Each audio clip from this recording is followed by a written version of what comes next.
will actually support you in parenting the way you want to parent if you're willing to acknowledge your feelings and your needs as valid and important. Okay? It will support the way you move through the day big time.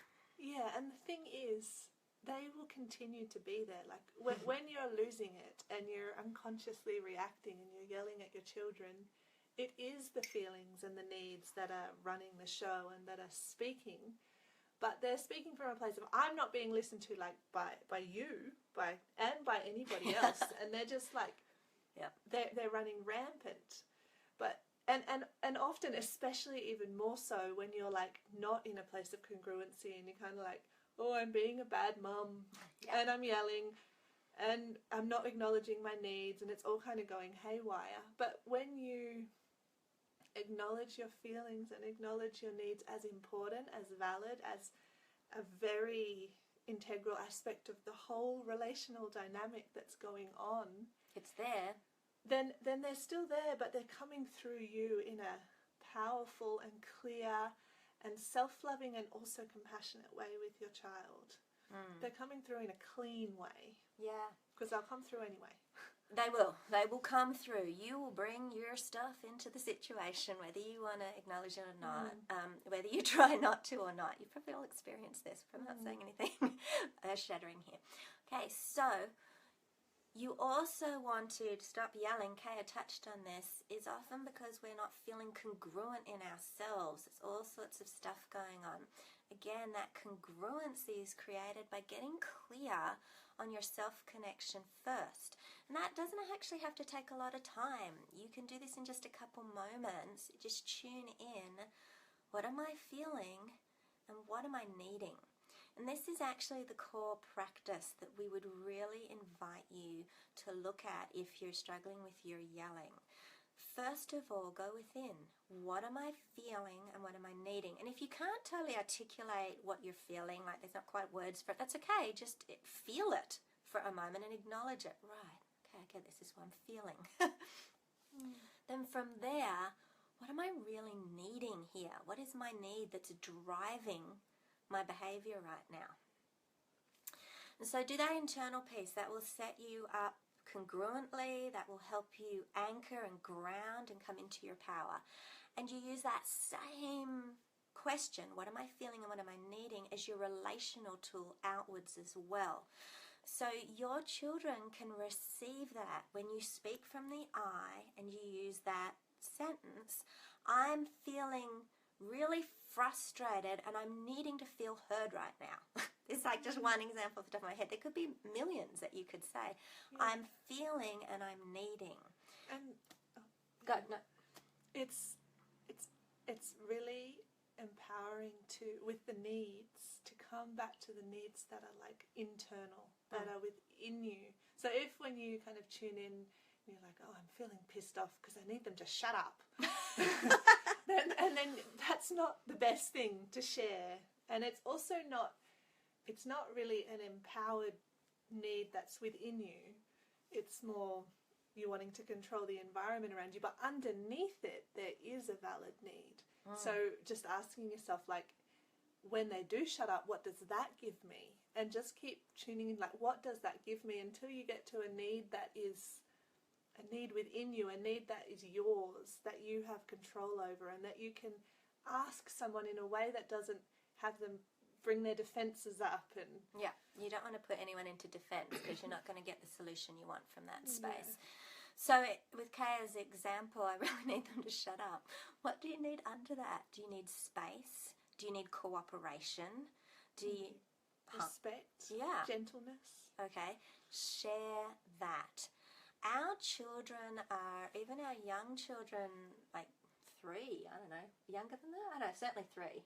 I think at any age, even when they can't talk, we can start this, yeah. But I have had experience with my kids from a very young age where they have really heard that. Oh, that's what she needs right now. That's so different to, you need to do this, you need to do that, and you're driving me nuts. And they're really willing to step up and do that for you. Big time.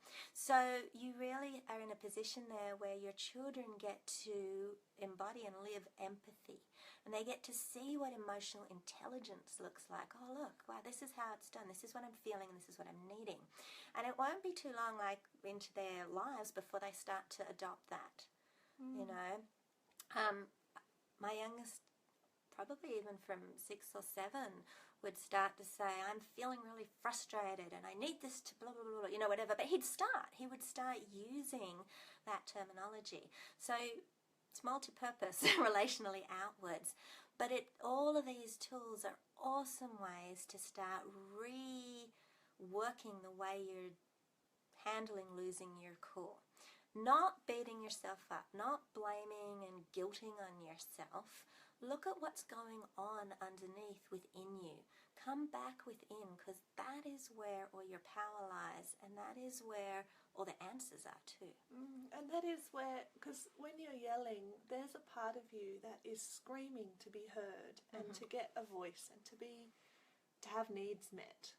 So when you tune into what's going on for you, to what you're feeling and needing, and then share that part of you can quieten down, because it's heard, it's acknowledged, it knows that it matters. So you're giving yourself empathy and then sharing that with your children in a way where they can actually give you empathy too. They can hear you. Yeah. But if you want to power charge that and take it way beyond yelling, that what am I feeling, what am I needing? Ask yourself that several times a day and bring your needs into the day. Bring them in. This actually will lead you right into self-care. Naturally, we call it in the moment self-care, and it's a whole model that we teach.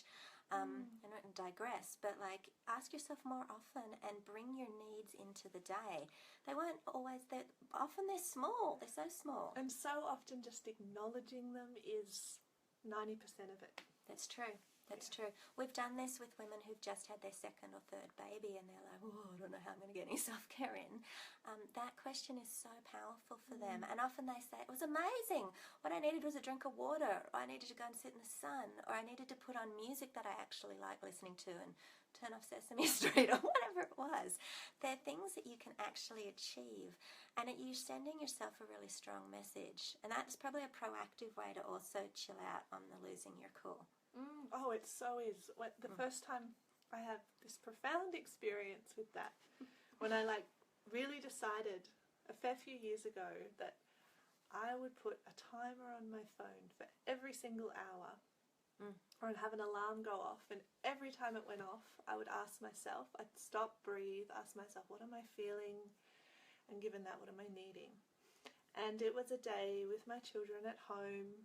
I'm a single mum, little children, lots of food prep, messy house, them sometimes having conflict with each other, and every time I stopped and asked that question, it completely changed the course of the next little while. And because I did it so consistently, it completely changed the course of that day. Like, I remember once I was sitting at the stove making food, and my children were making lots of noise, and the alarm went off, and I tuned in and I realised I was feeling a bit frazzled and kind of at that point before where I might start freaking out and losing it, and tuning into what I needed. And I can't even remember exactly what I needed, but it was something that maybe there was some kind of internal need, and then there was a need of often get a glass of water or something that kind of physically helps me, and it completely shifted the way that I showed up. I didn't actually yell that whole day. Yeah. So that every hour is what we call an immersion day, and we do that with clients periodically. We text them every hour for that one period of that one day when they're doing their immersion.